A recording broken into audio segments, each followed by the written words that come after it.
Evaluation question 4. What have you learnt from your audience feedback? As you can see, the video is in black and white. Feedback from our draft told us that our video is too bright for the heavy genre we are trying to convey.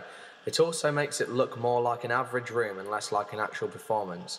This put forward to us the idea of black and white, and the results are better.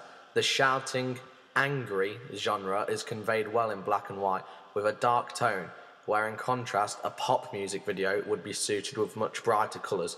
For example, the video for Bomb Bomb Bomb by Sam and the Womp. You also may be able to notice the room size and the way that we are cramped into a small room. In the draft, the room was relatively large, which originally we thought would be best as it would give us space to move about.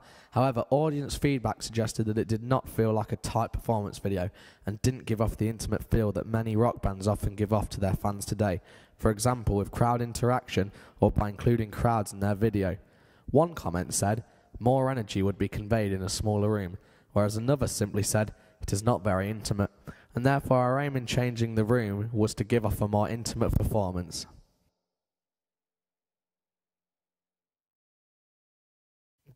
Possibly the most noticeable change from our draft is the movement of the camera in the final video, compared to the standstill camera used throughout our draft. As in our research, we said that we wanted to come across as an energetic heavy band. It was essential that we have energy in our video. Originally, we thought that fast-paced cuts would be enough to convey energy, but the audience feedback told us that we needed to make change to convey the energy. One suggestion was that we take a small group of friends to where we were filming, but this was unlikely due to travel issues and whether the studio would allow us in.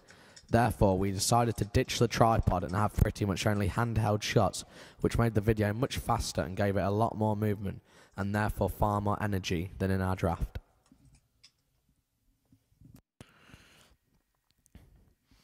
We also learnt from audience feedback that we needed to do much more filming and have much more footage than what we had for our draft. In the draft video there are a lot of repeated shots and some of the instrument players only had one angle displayed of them throughout the whole thing. This was made clear to us through audience feedback. A comment making reference to a particularly common shot in the video was, "Brad's back is the star, might need more shots." Therefore we made sure the second time round that we had plenty to choose from and therefore the video would not get repetitive and boring. In the draft video, there are also parts where editing was disjointed. For example, I, the singer, would be on one side of the room playing the synths, and then in the next shot I would move into the other side of the room. Although I thought I had edited the draft without any mistakes, audience feedback taught me that I must be more careful whilst editing and go over the video time and time again, as I could possibly be spotting a mistake each time through, and therefore the final video doesn't have any disjointed editing.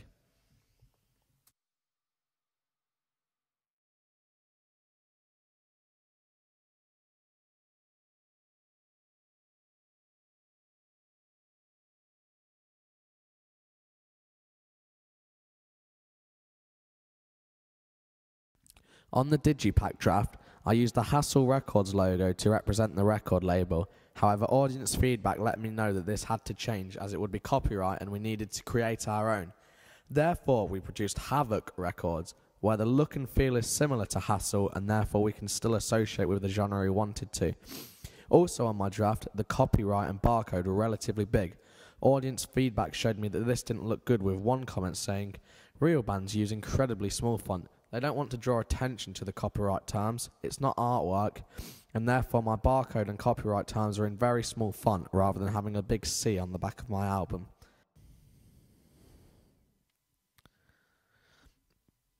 Feedback also showed me to change the font from the draft. Whereas I used Times New Roman in my draft, I was advised that this font didn't have enough attitude or sharpness about it. Therefore, for the final design, I picked a much bolder and blunt-looking font to convey the attitude better. My original digipak was also quite plain. There was a lack of writing, such as messages of thanks that are generic in albums, and audience feedback let me know this. Therefore, my final digipak is much fuller and has messages of thanks and also recording notes such as where it was recorded and who wrote the lyrics, to a better outcome.